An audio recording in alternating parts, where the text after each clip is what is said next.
Hi, I'm Charlie Collins, and this is the Donegal Sport Hub Donegal Daily Championship Podcast, brought to you in association with Kelly Centra, multi-award-winning store, Mountaintop Letterkenny, providing 24-hour service, 7 days a week.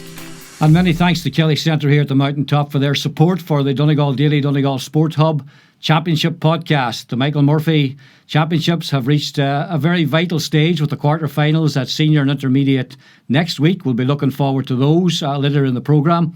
I'm joined again here by Gary McDaid and John Haran. First of all, we're going to look back over some of the action this weekend. There was a mixture of ladies football, gents football and hurling as well. Guys, you're all very welcome.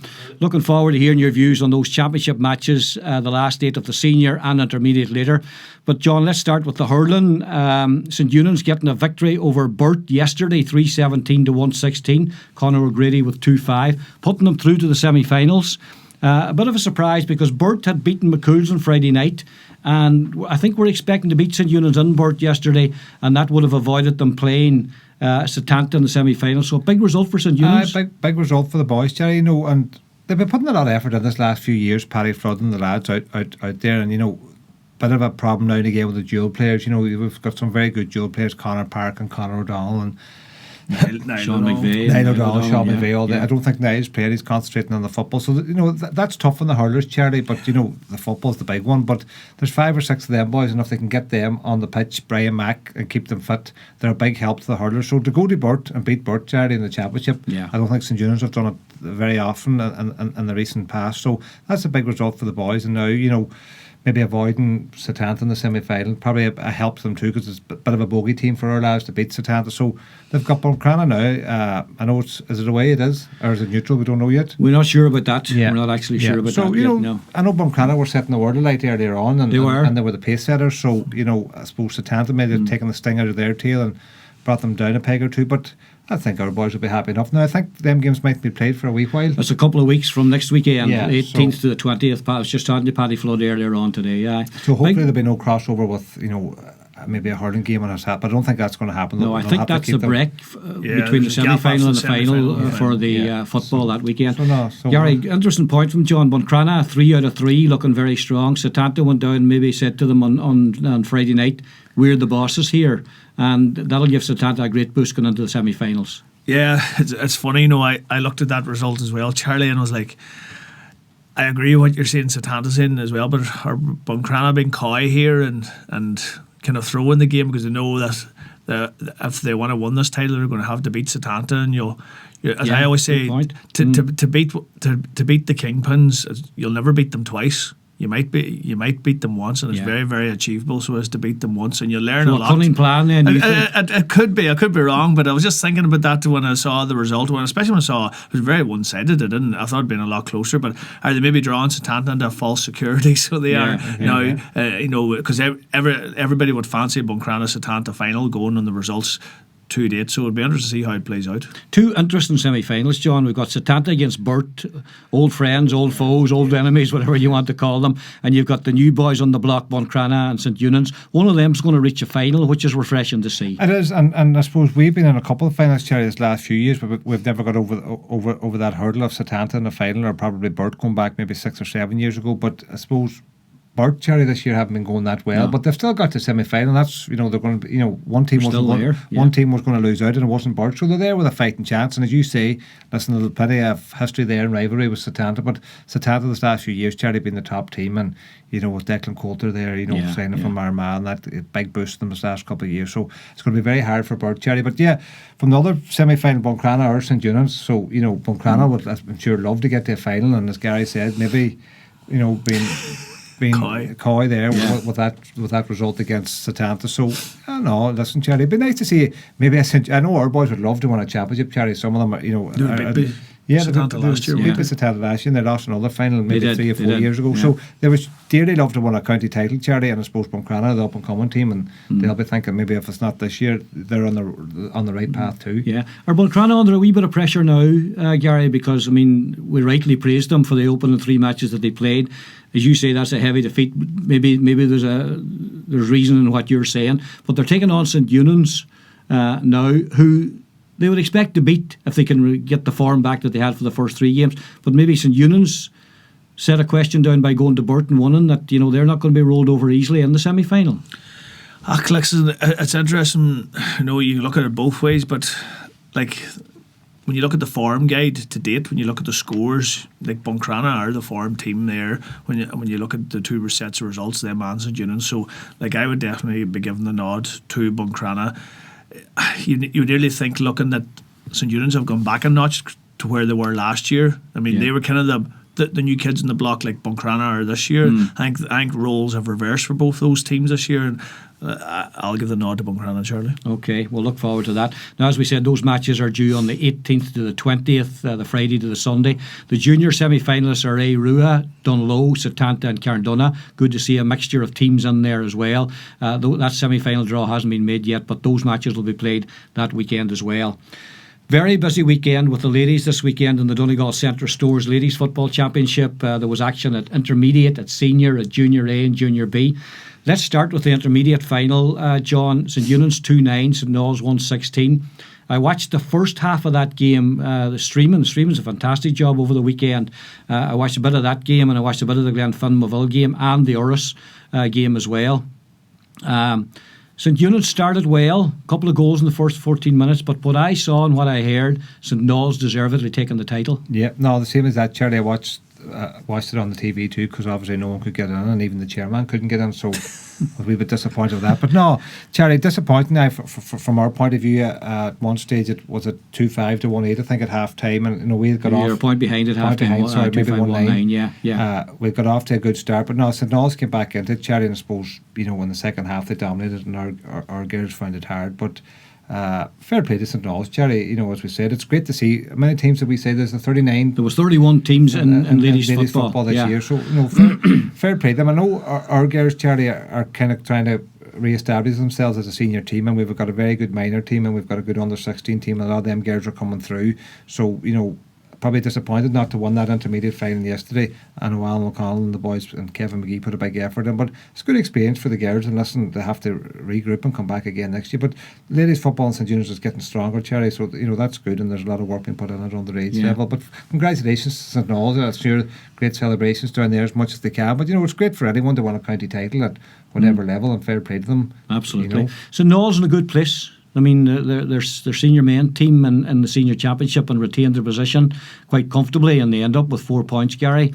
And the ladies coming through to one at intermediate, led Ailish Walsh, who I've done a few commentaries on Ocean FM with Ailish. She knows her football, Ailish Ward, excuse me. And every time on the commentary yesterday, she was there on the ball and collecting the ball and led from the front with a couple of the younger girls showing up. But St Knowles' club overall looked to be in a good situation.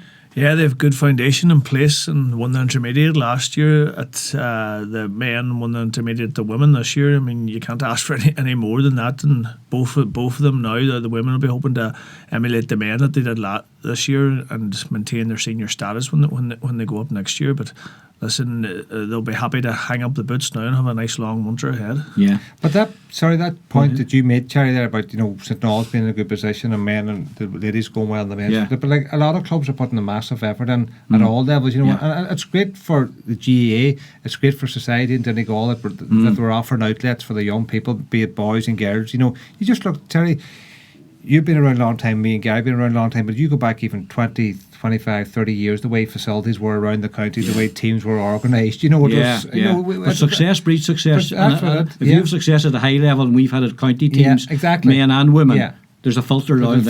And maybe whether that has filtered down to the clubs, or the clubs have raised the standard and has helped raise the football in Donegal. It could be, you could look at it both ways, which comes first. But no, Cherry, absolutely, when the Donegal senior team's going well, it gives everyone a boost. But it's great, Cherry, to see these clubs doing well and putting in the effort. And most clubs are putting a wild effort in it. Some clubs get a bit of success. You get your wee patch, you get you get your day in the sun, and then someone else's turn, you know. But it's great for them, Jerry. It's great for the communities over there, and fair play to St Knowles. Absolutely, well done. Congratulations to them, Gary. I'm going to move on to the senior semi-final. Glenfin 1-19, Moville 2-15. Only a point in it now. Moville's second goal came virtually with the last kick of the game. But I know you're a good man for your stats. That's a total of 334 scored. 3 goals and 34 points. 4 players scored 330 of that. You'll be no surprise that Karen Guthrie got 112, and Yvonne Boner, McMonigal got the other 7 points. And for the other team, Niamh Hegarty got 1-7 and Kate McLenaghan got 1-4. So those 4 players accounted for 330 out of 334. But a real cracking match, and there's quality in both teams there when you see that sort of a scoreline. I wonder where they're marking each other, Charlie. I don't think so. Just going at it and playing their own game and forgetting about the opposition, because you would wonder the plan to curtail them. It was nowhere near working. And didn't work. Listen, a wee bit of class. Now Karen scored 112 out of 117. I think there was 8 frees in it, was there?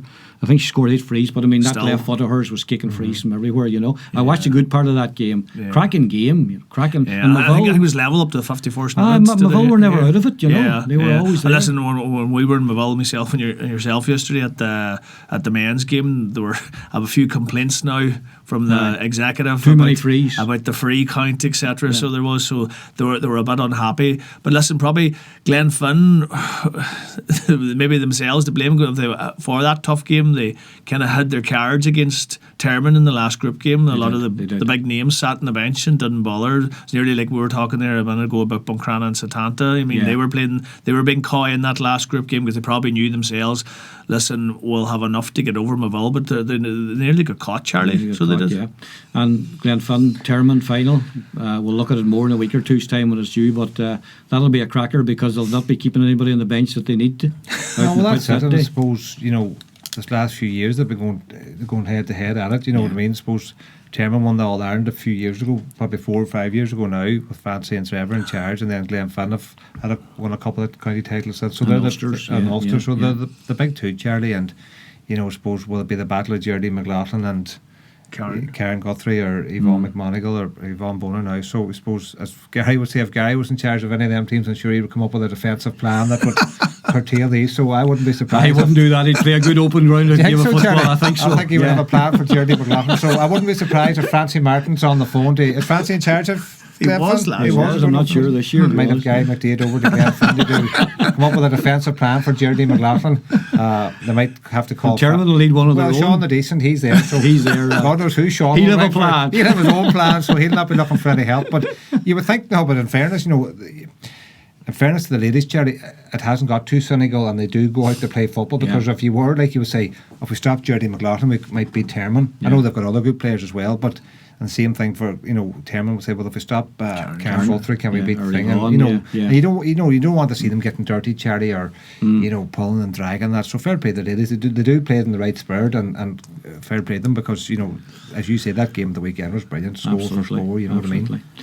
Junior A semi-finals at the weekend. Killybegs beat Niamh Columba 117 to 3-9, and Downings beat Robert Emmets very comfortably 5-11 to 7 points. So it's Downings against Killybegs in the Junior A final.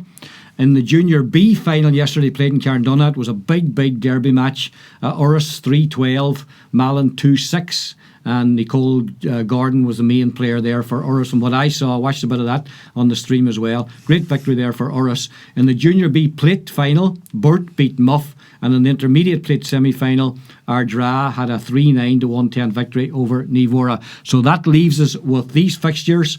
Now, the fixtures are going to take place this weekend. I will qualify that by saying there is a doubt about the Termon Glenfin senior final because there's a COVID-19 situation in Termon. They're waiting for results back. Hopefully, those will be negative in a positive sort of a way, and the game will go ahead. But it's Glenfin against Termon in the senior, Convoy against Ardra in the intermediate plate, the Junior A final, Killybegs against Downings, and the Junior A plate final is Dunlow against Glenswilly. You'll be glad to hear, Gary. So well done to Glenswilly. So we wish them well. Hopefully all those finals will go ahead at the weekend. We're going to take a break, and when we come back, we'll be looking at the action in the Junior Championship and where the respective teams are with just one game to go now, and it's an important one next weekend.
get your car free at DMG. It's as simple as 1, 2, 3. 1, buy a used car at DMG. 2, like us on Facebook. 3, tag your friends on Facebook.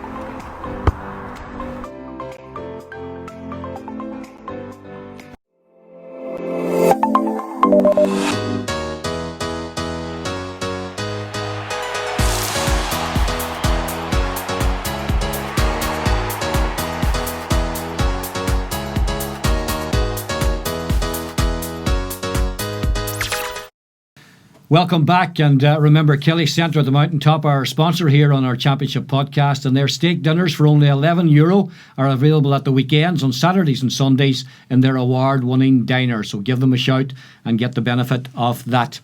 Well, we've looked at the hurling, we've looked at the ladies' football. We're going to move on now to the Junior Championship, which was in full flow yesterday. In Group A, Convoy beat Muff by 112-19. Carndonna had a comfortable 4-18-2-3 victory over Petticoat. In Group B, it was Narassa 3-9, Robert Emmett's 10 points. And in the other game, which had a lot at stake down in Moville, and which myself and Gary attended, Moville beat Letterkenny Gaels by 112-6 points. We'll come to what all that means very shortly with John and Gary. Gary,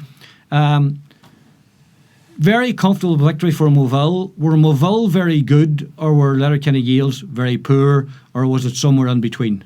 I was probably somewhere in between, Charlie. Like, I was very disappointed in Letterkenny Gaels. So it was like the talk on the street was about, they were going to give a good rattle this year after getting beat in the final last year. Now, granted, they were missing probably a few of their better players yesterday. The likes of Shea Doherty, who's been high scoring for them this year. I think he had 1-9 in one game there and 7 or 8 points in another game, and Kieran Cannon in midfield as well. So that's two big losses. And funny, even the Moville ones were saying to me down there yesterday, the executive people, they were saying that Kieran Kilfeller gave them a wild baller last year, but I don't think he's kicked a ball for the Gaels this year. So that's another player that was missing for them. But they just seem to lack that fight that was needed going down there yesterday. Like, I went down there yesterday, Charlie, expecting a Letterkenny Gaels won, going by results and going by the talking street, and going from talking to people in Moville that they were struggling for numbers at training, and getting over results. Hadn't played any of the big guns, played the two lower teams in the group and won unexpectedly, but very impressed by the way they played yesterday. Like, both teams just went 15 on 15, like as you would say, old school. It was a shootout, and Moville did a brilliant job on Letterkenny Gaels kickouts and gave them a huge platform into the game. Gaels definitely had a plan because they were calling numbers out for the kickouts, but it didn't work for them, so it didn't. And Moville mopped up kick-out after kick-out. Like in the first half alone, they had 12 kick-outs, and Moville took 7 of the Letterkenny Gaels kick-outs. And you find it very difficult to get into the game if you can't get your primary possession from your own ball or from your own kick-out. Like, and Anthony Diver was marking Kieran Diver, his namesake, the Donegal player for Moville, and Anthony did very well in him the first half, and he put a lot of pressure on Kieran, and I know Kieran still ended up with 4 or 5 points, but it was really the second half before he came into the game more. He was kicking under pressure in the first half, and he kicked 3 or 4 bad wides in the first half under pressure. And that was because of Anthony's pressure, and that died a wee bit maybe in the second half, but Anthony really put him on the back foot as well by getting up the field time after time, and Kieran probably didn't chase him, and he was a great outlet for the Gaels getting up the pitch. I thought Conor McBurty inside, he's only back from talking to the executive people in the line as well. I thought he was a goal threat, and he must have been sickened at the end, because time after time Charlie turned his man, was through the ball across the goal for Pam and goals about 4 or 5 times. Not one of them ended up in the back of the net. The reality, Gary, of it was, if Moville had taken half their chances, their other chances in the first half, the game would have been over, because they had 2 or 3 great goal chances, and I think they kicked 8 wides and 3 or 4 into the keeper's hands, so they were totally dominant. But Gaels were still there at half time, 4 or 5 points down, but never looked like coming into it again. Yeah, like I'd marked down, I think it was 10 wides and 4 dropped short. Like in the first quarter, it was 2-1 to the Moville, and they totally, like I'd written down my notes, to Moville dominating possession here, but not putting it over the bar, and they were relying on frees heavily from Paddy Faulkner inside as well. But they finally got into the groove then. So they did. Tony McClellan did well centre half back, driving forward, tied up Ronan Frayne. So he did.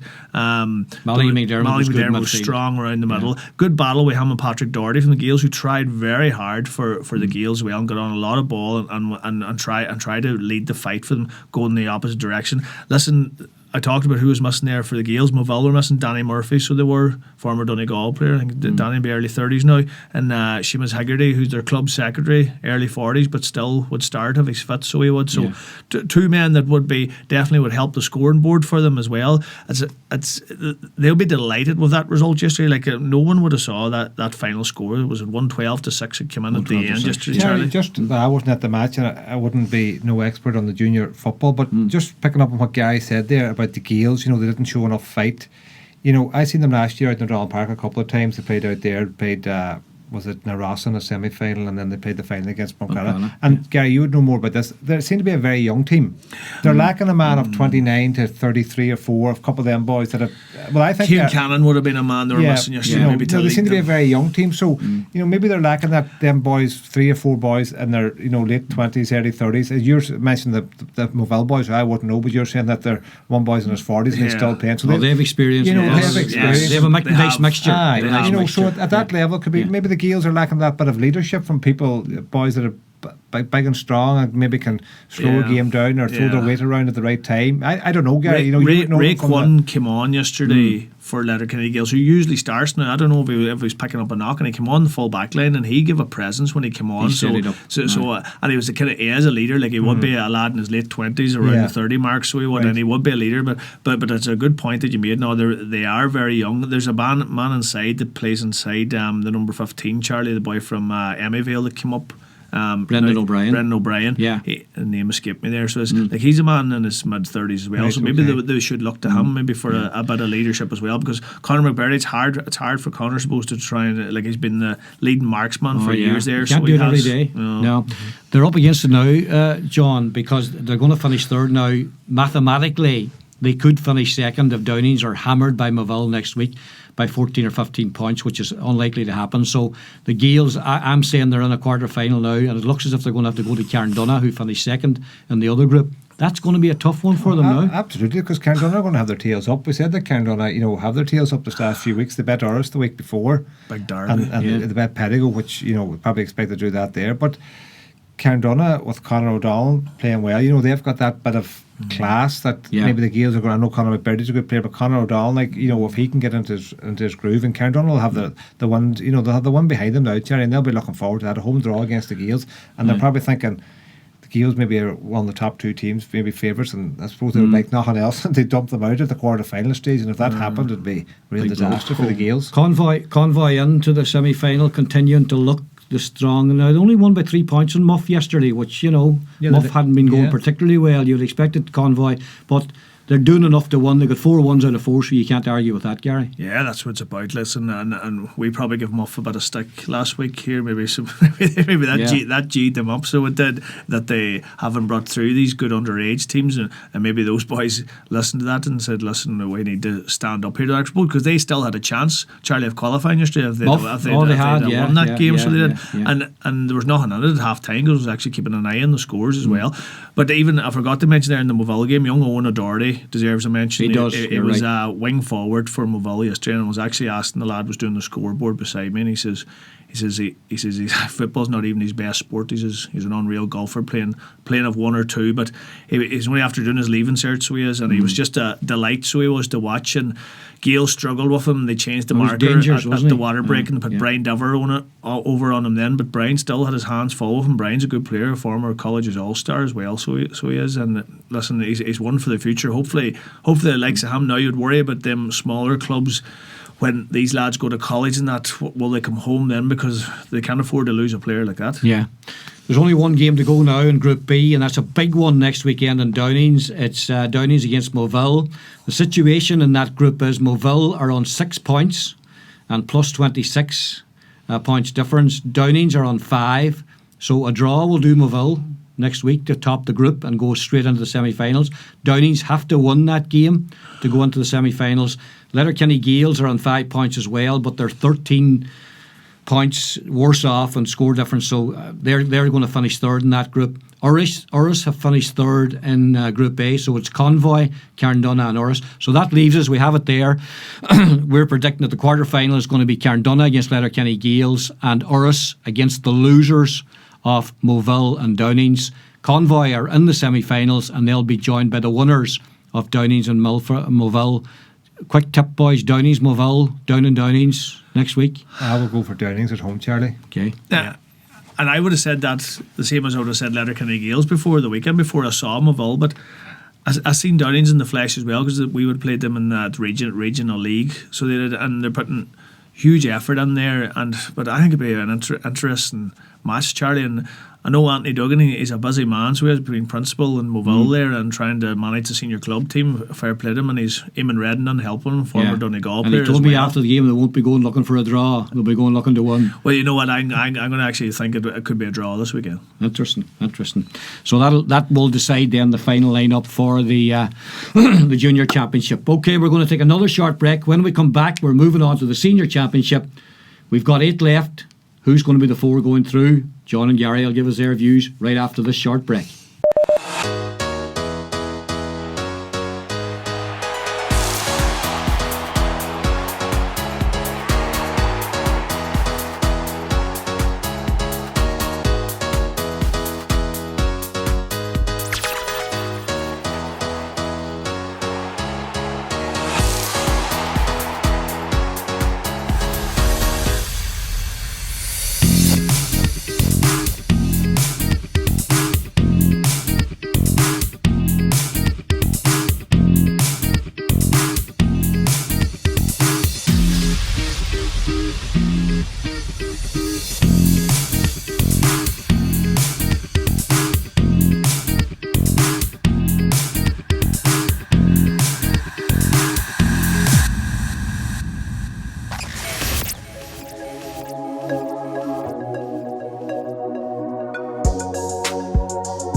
Get your car free at DMG. It's as simple as 1, 2, 3. 1, buy a used car at DMG. 2, like us on Facebook. 3, tag your friends on Facebook.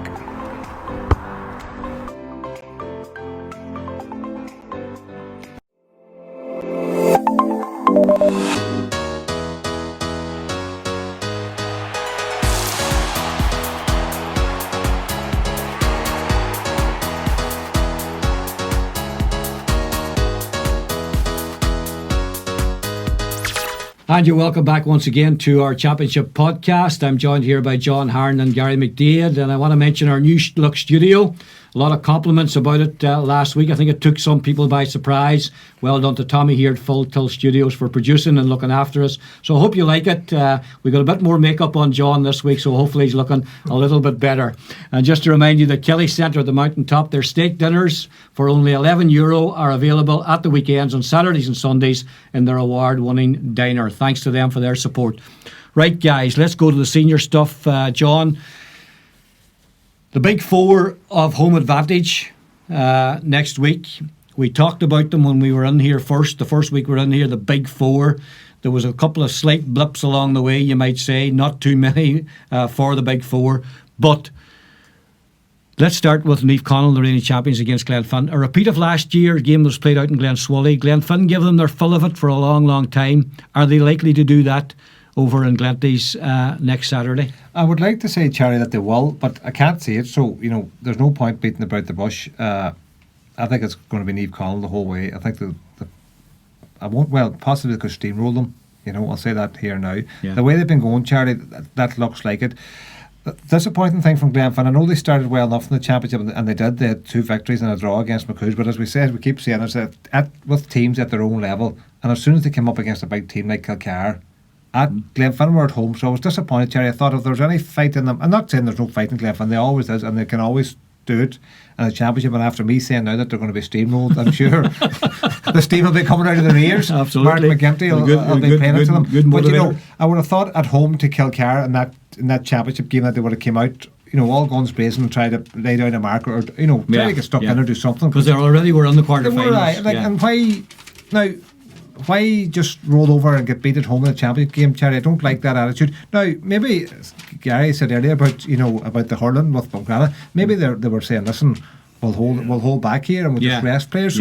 So maybe they're playing the long game. But Charlie, because they were going to be playing either Glenties or Gweedore anyway. Right. They were going to finish first and second. They were going to Glenfin were going to finish no better than 7th if Bundoran won as we expected them to do. So maybe they were. So but an all given form, Charlie, going to Glenties, for a quarter final with them having home advantage and the way they're playing, Charlie, and the way I think that they're looking at this year to go back to back and lay down a marker and make up for lost time and whatever else they're saying over there, I can't see Glenfin putting it up to them at all. Glenties just have too much strength. They have too much experience.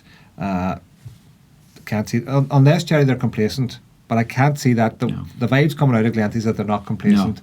No. Anything but. They're taking this serious. This is another championship for them to win. Back to back, and lay down that marker and make up for lost time championship that they've lost. So, unfortunately, Charlie, I see it going to form, and I see Glenties being just too strong for them. Okay, Gary. Listen, if you're Glenfin, you're going to be looking at what chinks in the armour did any opposition did they show when they played Glenties in the games to date, and there's very few that stand out. I'll throw a bomb into the middle of that. They haven't played any of the top teams. They didn't play, and Martin Regan in the interview with me said that afterwards. Maybe a slight concern, but is that going to make any difference? Listen, look back at the Termon game. Even though the game was totally one-sided, Termon still took 48% of Glenties kickouts. I'm sure that's something that Glenfin have noted. So it is. Andrew Walsh, we give him huge praise here over the last number of weekends, but then it fell apart against Kilcar the last day. So it did. So I would be huge at looking at your own kick out and looking at the opposition kick out, because that gives you primary possession into the game, Charlie. If you can get 90% or 80 to 90% of your own kick outs and manage to take around 50 of the opposition, it gives you a huge end of the game. You're up against it when you're playing Niamh Conall, because you've got Kieran Thompson, you've got Nathan Byrne, you've got a lot of big men in and around that midfield area that are going to compete. Glenfin don't have that many huge men, do they? I know they've a big Ward, but they're kind of playing him in full forward, Big Stephen. They're playing him in full forward, man. They haven't really used him along the middle now. Listen, I'm trying to make some kind of case here for them, but then Glenties will look at Glenfin then as well, and they'll say they've dropped Daniel McGlynn. Every game to date, he's dropped back a sweeper. And I've watched Niamh Conall. They don't. Marty Boyle will drop back at times. Anthony will drop back at times. They don't really play with a full time out and out sweeper. They drop back when they lose the ball into that hole. So they do, and it'll be. I think Glenties, knowing the way they're playing and knowing on paper that they know they have the better team, I think they could nearly start a forward and corner back against Daniel McGlynn to really put Glenfin on the back foot from the cosh, and that means then Daniel McGlynn is not free to sweep up at the back. He is the mark if they put another really good baller in front. Would it be great to see a bit of initiative like that and call their bluff? And when Gary said that Termon took 48% of Glenties kickouts, are Glenfin going to be brave and say, right, we're going to push up on the kick out? If we can win, if they can, the best way you can score, Charlie, is to win the opposition's kick out, because they're not set up. But are Glenfin good enough to do that? Have they got, as you say, have they got the personnel around the middle to win the kick outs when it goes out long? Because if you push up, it means the keeper has to kick it long. He can't tap it out to the corner back. You're pushed up, so he has to kick it long. But at the same time, then you're leaving yourself open at the back if you don't win it. There's an inherent danger in doing that, isn't there? So Glenties, Gary. Yeah, listen, I'll Glenties all day long. Like I just can't see it. I think with the neutral venue last year, it actually helped Glenfin, so did, but this year I think it swung it even back more in favour of Glenfin, or off Glenties. So it has I'm just looking back here at McCool's and Glenfin game, and the kickouts. Like Glenfin were brilliant in their own kickouts that day. I think they only lost about 2, so they did, but they struggled in the opposition kickouts. I think they only took about 2. Okay. Later that evening, down in Towney, Kilcar against St Michael's. Kilcar, pretty impressive. Apart from the game against St Eunan's, which wasn't the greatest game in the world, and they had 1-7 scored at just after half time, and only scored once or twice again. But they've shown, the danger that they have going forward. St Michael's have had a staggery sort of a championship. You couldn't say they've been brilliant. They did enough to get to the quarter-finals. Have they any chance in Towney, Gary? They always have a chance, because I'll go back as soon as 2016. I was chatting to you off the air there. They went down to Towney and beat Kilcar in Towney, and then in 2017 that was a group game. They met again in the semi-final, if memory serves me right, and Kilcar overturned them in the semi-final this year. They went on to win it, to beat Glenties in the final. So listen, they'll look back at that and take a bit of belief in that, but they also need their men back. They were down to the bare bones going in against Unions, and they lost more men. John named all the boys last week that went off during the game, the likes of Christie and Colum, etc., who they need fit going in. And Michael Langan, you would like, they need him this weekend as well, because no one's probably, Kilcar, they're not an overly big team, and no one's exploited that in the full back area. So they haven't. Terman put it 1 or 2 big men at a time, but didn't put enough ball in to really test them in that area. Yeah. And listen, you're always looking for ways. How can you get around these teams, and where can you get at them? And like Kilcar, to me, have been really impressive on their own kickouts and the opposition kickouts. Kevin Campbell against Unions that day was so brave. Now I know 1 or 2 of the Unions people will say that maybe 1 or 2 were inside the 20-metre line that he kicked them, but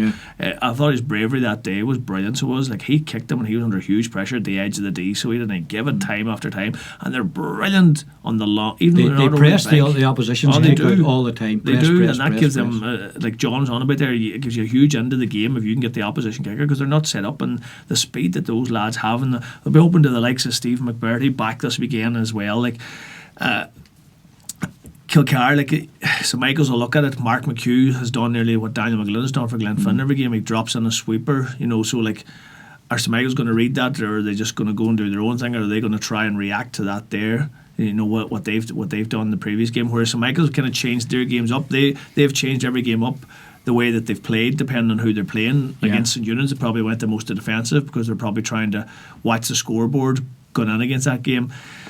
They're probably going to, you would think, do something similar to what they did against St Eunan's a couple of weeks ago. I know it didn't really work that day, but I didn't see that game, but maybe they didn't bring the intensity that's needed, and they didn't bring the legs that's needed on the transition from defence when you turn it over to get up the field. Then listen, it all points to Kilcar, Charlie, but I'm trying to make cases here for why they might give them John, problems.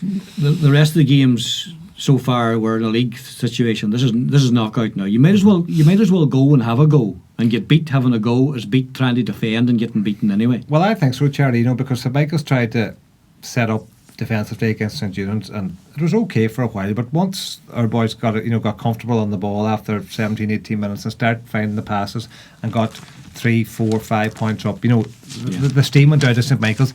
Charlie, it's very hard to make a case for St Michael's and no more than Glenfin. Like, if you look at it, Charlie, you need an awful lot of quality to beat these teams, especially at home.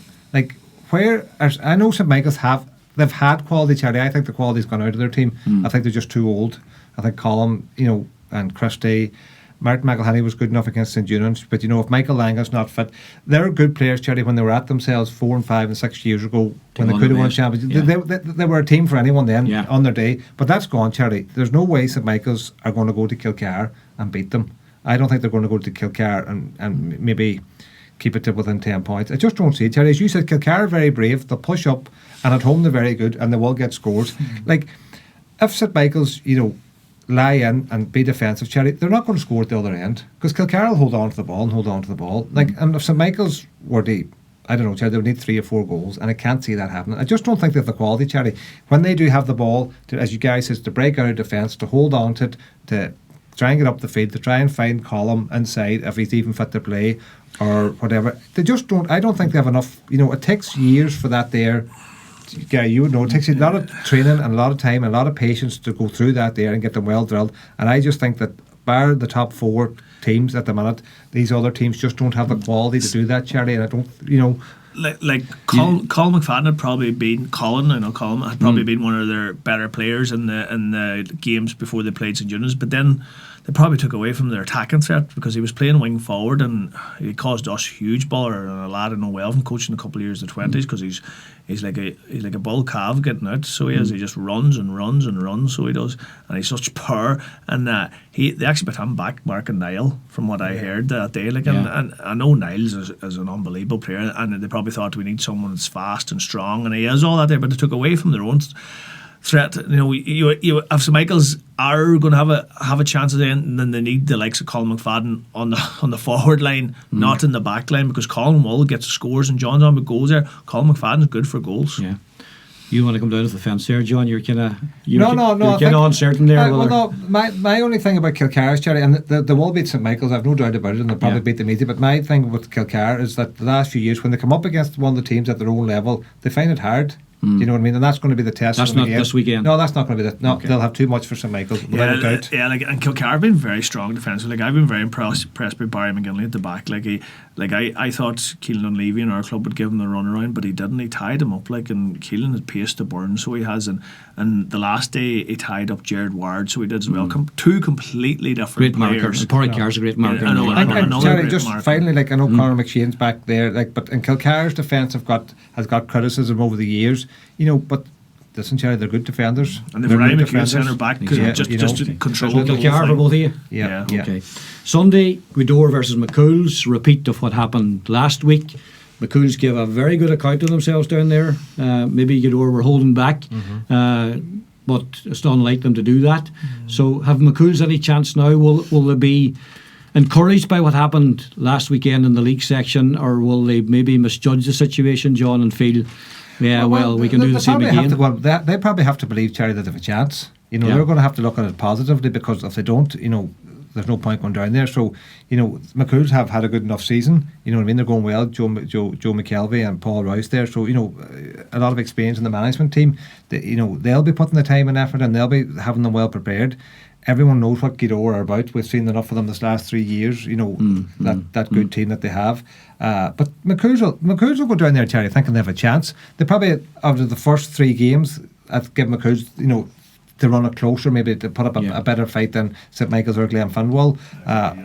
Oisin Gallen there, could cause them problems. Neil McGee went off the last day injured, so I'm sure they're praying that Neil's going to be injured. The McCool's boys are, because he's a massive player for Gweedore. So if Neil McGee is struggling or he's not there, it's going to give them a big boost, Jerry. But it's the same thing when it comes down to the crunch. Maybe in the second half, 10 minutes into the second half, McCool's will go flat out the first half, tackle, do everything, play as their lives depended on it, and put up a big show. But once it gets into that 10 minutes into the second half, Jerry, when the one starts to go out of your seals, can you keep going? Can you run after Niall? Can you Oran McNeilis and Cian Mulligan and those guys, Niall Friel coming forward, Brent or Kevin Cassidy and Anisha and all them boys. That's what I mean, Terry. That's when the quality starts to play. And if you don't have the fitness, it's very hard to get fit, Terry, to that level in 1 year.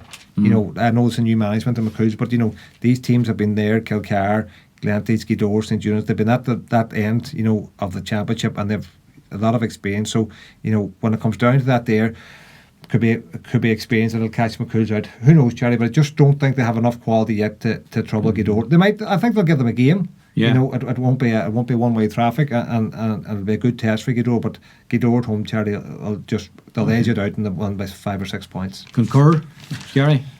I'll concur with the part that John mentioned about out of the 3 games to date, that I think, and even I would go as far as out of the 4 games, that this could be the one where, if you're going to see anywhere of an upset, possibly here. And why, to back up some of John's points there, like Joe McKelvey and Paul Rouse have absolutely nothing to learn. So they haven't, as regards management and tactical wise. Like Paul's working over the UUJ team now, Sigerson, for a number of years, and has done the scene in Tyrone club football as well. So he knows his football inside out, as does Joe, who led Red Hughes, of course, to that Ulster triumph. So he did. Listen, they'll have that videotape watched inside out over the last couple of weeks, so there'll not be a thing. McCool's will not be unprepared going down there. Do you give them a chance of winning? I do, based on the two boys on the line, because I know that they'll turn that videotape upside down and they'll leave nothing to chance. So they want, as out of the 4 games, this is the one. If you ask me to put my head in the block, where can you see a shock this weekend? Possibly here, but they would need to tinker with 1 or 2 things in my mind. Like I've seen them against Glenfin. I think that was the only game I saw them against, and from talking to other people, I think they were kind of playing the same way they were throughout the games. Like they play kind of with Farah inside for a quarter as an Ushingallan, and then they kind of play the 14 behind the ball, then like dropping with the ball, not running back, defending with the ball when it's come back, and then after that they'll go into the second quarter. Marty Riley will push up and Farah will come back, so he will then, and they keep kind of rotating like that throughout the game. But to me, like, if you have 2 Rolls Royces, then you need to treat them like Rolls Royces. Like I would leave the 2 boys up front because they're going to need to score to beat Gweedore, and Gweedore probably haven't been scoring heavily out of the big 4. Like Glenties and Kilcar have been putting up bigger scores than them, and we've talked about that in weeks gone by. I don't think McCool's will score enough by leaving just one of the lads up front. I think by leaving the 2 lads up front throughout that game. And listen, Jesus, you have 13 players back, and you get the rest of them to buy into what you're doing. I mean, like Jamie Keegan, I think, has been a real find for them this year at centre forward. So he has. He was brilliant for them underage. Would have been on that good McCool's team underage. That would have had a good run at Fela in that, and it was good at under 16. That then would always good battles of like some Muffins and Unions and that. So they would have. So I think he took a year or 2 out of football, and he's back now at centre forward, and he just oozes a wee bit of class and gives them something different as well. But Gary, they only beat Ardraa by a point, I think. That was the game in Dunlow. They only squeezed through against them. Only that game could have went any way. A goal, fisted goal, big drop and ball in, made the difference. They drew with Glenfin, and they were beaten by Gweedore. So there's nothing, I think, in their form to suggest, unless they produce something else, that they're good enough to beat Gweedore. I think, I think it was 20. Was it a couple of years ago they got to a county semi-final? Last year it was 20. Was in the quarter-final against Gweedore, was it? We beat them in the quarter-final in 2016, so we did. I think then they got to a semi-final maybe the year afterwards. Listen, like Gweedore just have so many aces as well. It's going to be hard for McCool's to tie them all down, and they have strength enough. Like the last day when you look at like the Gavin McBride coming off the bench that was able to steady the ship and had 2 frees over the bar when the game kind of was in the melting pot. Like remember the last day McCool's kicked 5 in a row. Yeah. So I used to kick 5 in a row again. So you think there might be a shock there? I don't think there'll be a shock. I think Gweedore will win. Yeah. But I think because they're going to have too much listening. I know that night afterwards it was over social media that they're enjoying the porn star martinis. So they were. So it'd be interesting who's drinking in the after the game. I can assure you, there's none of them here, John. just the steaks and Kelly for us. Exactly. But Charlie, one wee point about. I want to move on. Go on ahead. Like the video analysis, like it's all right going video analysis and watching teams upside down and identifying their weaknesses, but Jerry, you have to have the quality then to turn take that advantage around, of that. If you see any weaknesses, exactly, it's all right watching, but if you don't have the quality, and I don't think McCool's have enough quality to do that. Okay. Do Bundoran have enough quality to beat St Eunice in O'Donnell Park? On their day, Charlie, absolutely. We would have said Bundoran are the 5th ranked team in the county, so on that form they would have it. Yeah, they would have a chance, and I would see them having more quality than McCool's or St Michael's or Glenfin at the moment. They're more a team that's on the up more than on the down. They've got some good players, the 2 Brennans, Paul and Jamie, the McAnuffs, Cian and Michael, like Gary Clancy. So they have quality players, Shane McGowan's still knocking about there, and James Keeney, a bit of experience, and Ashley Mulherne's a decent goalkeeper. So Bundoran have a chance, Charlie, but at home I would like to think St Eunice will be too good for them. Just the big pitch will suit St Eunice. Hopefully it's a dry day. home pitch carries a big advantage, and Well, it'll suit them, Bundoran too. It suits Clancy and Bundoran, Russell and Jimmy Brennan and McAnuff and those guys. St. Wee Timmy, they can go. St. Eunan's will leave it probably open enough. They won't go overly defensive, so it could be a high scoring game. A lot of the games Bundoran play in are high scoring, so from that point of view they'll have a chance. Jerry, listen, it wouldn't take an awful lot to go right for Bundoran to cause an upset. So from that point of view, they have a chance. But I would just, I'm praying that St. Eunan's, Jerry, at this stage now they should have two, at home to beat Bundoran. I don't think Bundoran are still good, shouldn't be good enough to beat St. Eunan's at home in the quarter-final championship. But it's not beyond the point. They met already, of course, the first night. Bad night in Bundoran. St. Eunan's cleaned them in the first half, 10-1 they were leading. Took the foot off the pedal a bit and Bundoran came back into it, but never looked as if they were going to win it. That's history now, Gary. This is a different day. The forecast pretty good for the weekend as well. It'll be a massive game in O'Donnell Park. Plenty of room, great surface. Suit Bundoran, we saw them against Gweedore there last year. Going forward, they are dangerous. Is it on that they could beat St. Eunan's? Yeah, of course it's on. They'll go believing there that they have a shot as well and have an opportunity. And I said after the tournament game that they leave holes at the back. Yes, they've been involved in high scoring games and they will score. But then they went out against Ardra and only conceded 3 points. I didn't see that game. I don't know if that was down to Ardra's lack of firepower or had Bundoran tightened up at the back, because they're going to need to be able to keep St. Eunan's to single figures.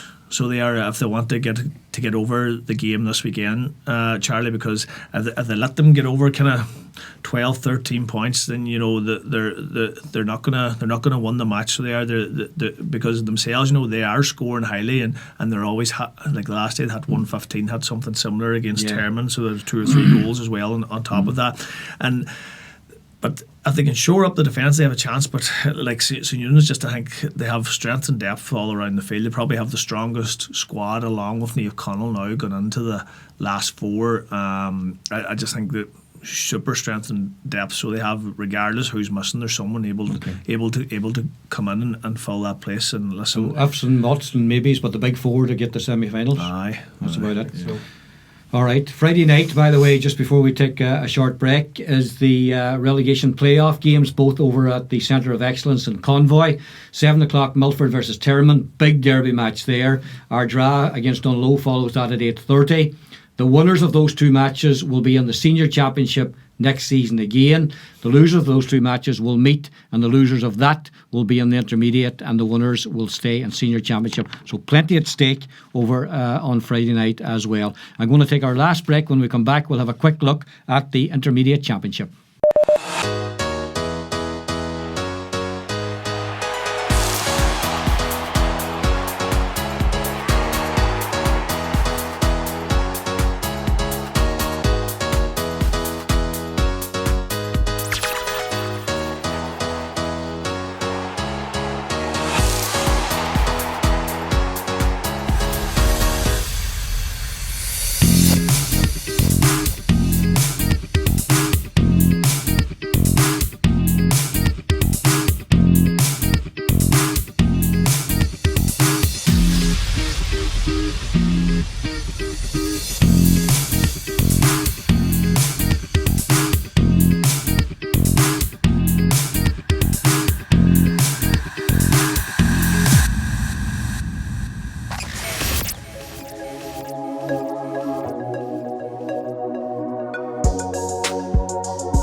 Get your car free at DMG. It's as simple as 1, 2, 3. 1, buy a used car at DMG. 2, like us on Facebook. 3, tag your friends on Facebook.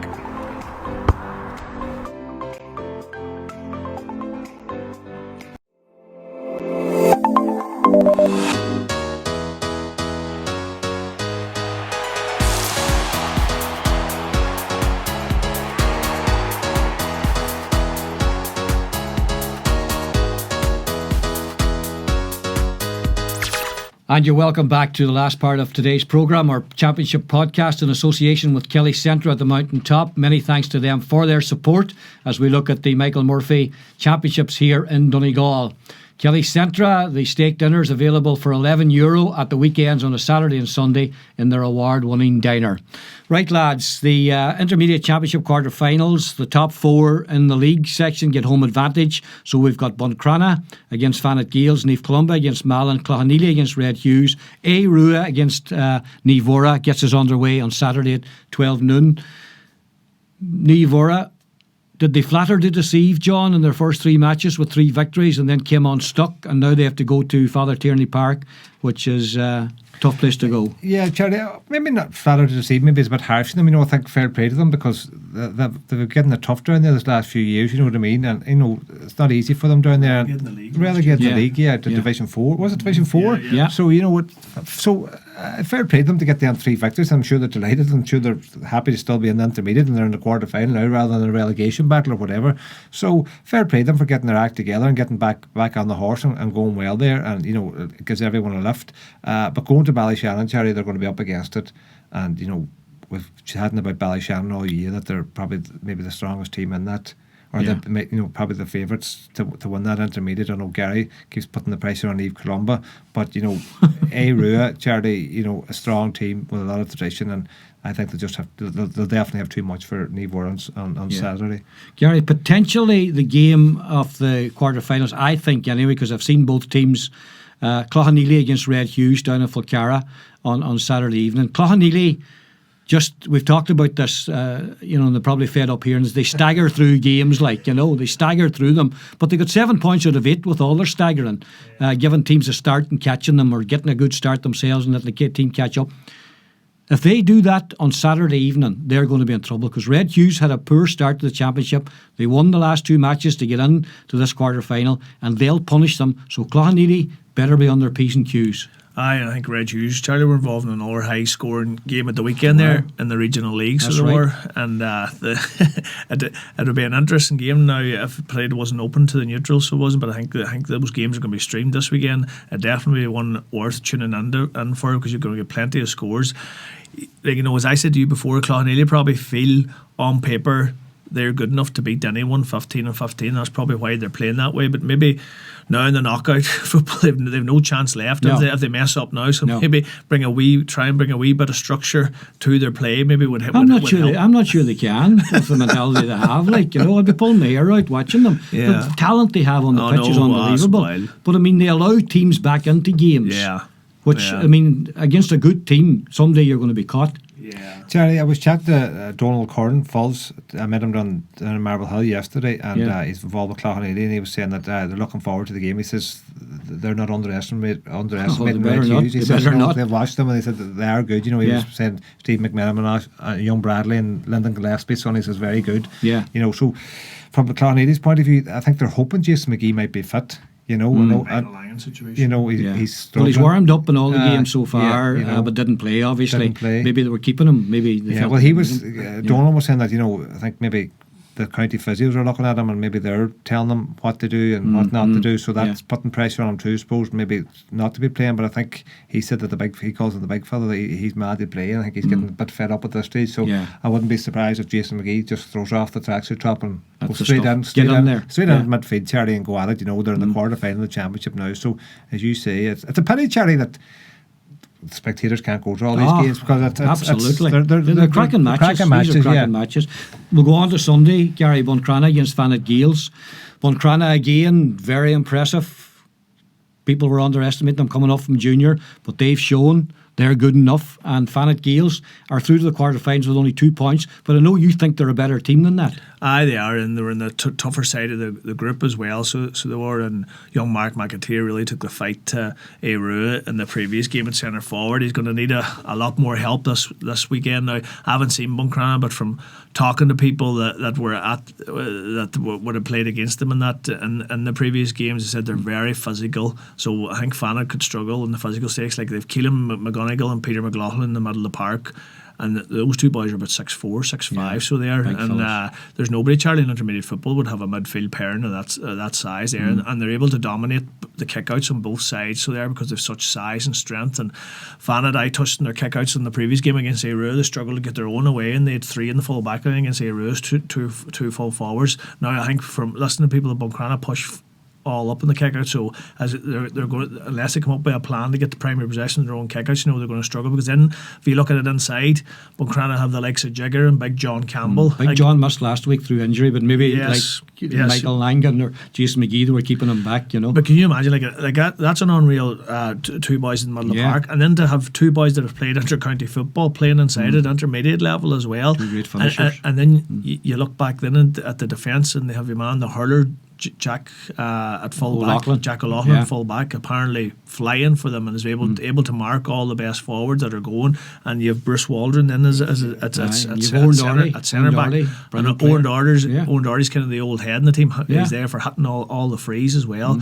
So listen, I know I was giving Fanet a fighting chance, but then when I started to look at the teams in the paper that Buncrana had, when you realise the players that they have and what they're doing, that it's could, especially home advantage, it could be a bit too much for Fanet. Okay. We're finishing off the Intermediate Championship down in Glen on Saturday afternoon, 5 o'clock. Leave Columba versus Malin. Ryan Ferry said to me down in Moville yesterday, he googled it. It'll take 2 hours and 20 minutes to get from Malin down to Leave Columba. So maybe an overnight stage. It's a nightmare. God love Malin. They got the short straw, but maybe no more than Bundoran. But Malin's a long way from Malin, Charlie. That's a real sickener. But I suppose, Charlie, the only thing is they're probably used to it. Well, it's 5 o'clock, so they've all day to get there. A few stops along the way. But no, Charlie, it's going to be hard for Malin. Listen, Charlie, I would have known a lot about Malin this last few years. They caused us plenty of headaches, and they put us out of the championship in 2013, and they had a good team that year, Charlie. They took their eye off the ball big time against Killybegs in that semi-final. I think they thought they had their work done, because I would have rated them a better team than Killybegs, and I know Glen hammered, but I think Malin would have given you a good game, Gary. But anyway, that's 6-7 years ago now. Time flies. But there was a semi-final in 2016. So Malin have that quality, Charlie. I know they've struggled with the soccer and boys being away and different things, and they need everyone on the pitch. But if they have everyone there, Charlie, they're a test for anyone. But I suppose Leaf Columba are going well, Charlie, and at home, and as Gary would have said, he would know more about the younger players that they have, the 5 and under 20s and that there, and a bit of experience and a bit of pedigree, the tradition. So I think at home Leaf Columba will beat Malin. But you never know with Malin. They're always, Charlie, in my time, they're always a great team for goals. They've them couple of speedy forwards. So if they got 3 goals or 4 goals, it'll put a cat amongst upset. Absolutely. So it's in their armour. But we're saying 4 home victories, same as the seniors, basically, are we? Yeah. Okay. Well, we'll see. The intermediate relegation playoffs, Saturday at 1 o'clock in Buncrana. It's Niamh Columkill against Burt, a local derby, and another local derby in Chilconnell Park on Sunday at 2:30. Niamh Breed against Niamh Ulton. Plenty of local derbies in the relegation playoff, guys, in the semi-final stage anyway. That's it. Thanks to John and Gary for coming in. They'll be back with us next week, when we'll be looking back over all the quarterfinals, and the junior championship will have taken shape, and of course the ladies finals will have been played as well. So another busy programme next week. Just to thank you for your support on the podcast. It's been fantastic. Thank you for your support with the websites as well. Donegal Daily, Donegal Sports Hub and Donegal Women. Fantastic hits during the month of August. We're going to take the credit for most of the extra ones that went out during the month of August as well. Well, we will when we get the opportunity. You'll hear more about that, or see more about that on the websites over the next couple of days as well. Thanks to Tommy here at Full Tilt Studios for looking after us. And again, thanks for all your compliments about our new studios. We'll be back with you next Tuesday. This is the Donegal Sport Hub Donegal Daily Championship Podcast, brought to you in association with Kelly Centra, multi-award winning store, Mountaintop Letterkenny, providing 24-hour service 7 days a week.